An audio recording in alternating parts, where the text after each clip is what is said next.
ఉన్నారు. వాళ్ళ మీద కేసులు, వాళ్ళని పట్టుకపోవడు. పోలీస్ సోదరులను నేను అడుగుతా ఉన్నా, మీరెందుకు దునుకులాడుతుండే? మీకేమక్కడ వచ్చింది? మీకు ఒక్కటి చెప్తున్నా నేను,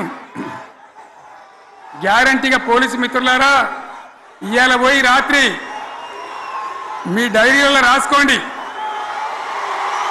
మీ డైరీలలో రాసి పెట్టుకోండి.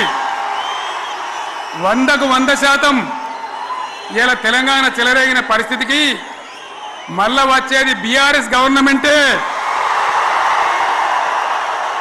అది ఎవరు కూడా ఆపలేడు. అది ఎవరి తరం కాదు, ఎవరి వశం కాదు. మీకు తెలియదా? మీరు పోలీసు ఉద్యోగాలు చేస్తున్నారు, మీరు చదువుకోలేదా?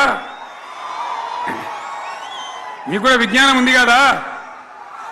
వీళ్ళు దొంగ వాగ్దానాలు చేయలేదా? ప్రజలను మోసం చేయలేదా? ప్రజాస్వామ్యంలో ప్రజలకు అడిగే హక్కు లేదా? మీరెందుకు కేసులు పెడుతున్నారు? నాకు అర్థం కాదు. మీరెందుకు దునుకులాడుతున్నారు? మీరెందుకు బలైతారు? రేపు మీకు రాజకీయాలు ఎందుకు? మీ డ్యూటీ మీరు చేయండి. మేము బీఆర్ఎస్ ఎప్పుడు శాసనాన్ని ఉల్లంఘించాం, చట్టాలను ఉల్లంఘించాం.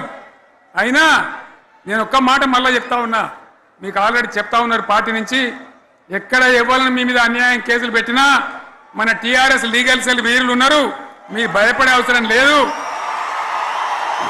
న్యాయస్థానాలని అక్కడ పోరాటం చేద్దాం. మీకు అండగా కేసీఆర్ ఉంటాడు, బీఆర్ఎస్ ఉంటుంది, అందరం ఉంటాం. ఇక ఈడికెళ్ళి నేను కూడా ఊకోను, నేను బయలుదేరతా. యాందాకైనా మంచిదే. ఎవరెవరి సంగతి ఏందో, ఎవరైనా లెక్కేందో అన్ని కూడా లెక్కలు తీద్దామని మనవి చేస్తా ఉన్నా. ఈ రకంగా మనం ముందుకు పోవాలి. ఒక్క మాటలను ఉన్నదా?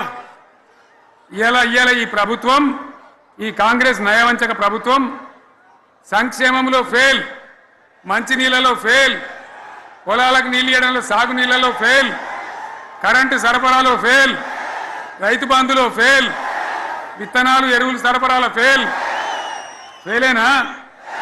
ధాన్యం కొనుగోలులో ఫెయిల్, పల్లెలు పట్టణాల అభివృద్ధిలో ఫెయిల్, భూముల ధరలు పెంచడంలో ఫెయిల్. మరి దేంట్లో పాస్ అయిండు? ఎటుపడితే అటు ఒర్రుడు, దేవుళ్ళ మీద ఒట్లు పెట్టుడు, అబద్ధ వాగ్దానాలు చేసుడు.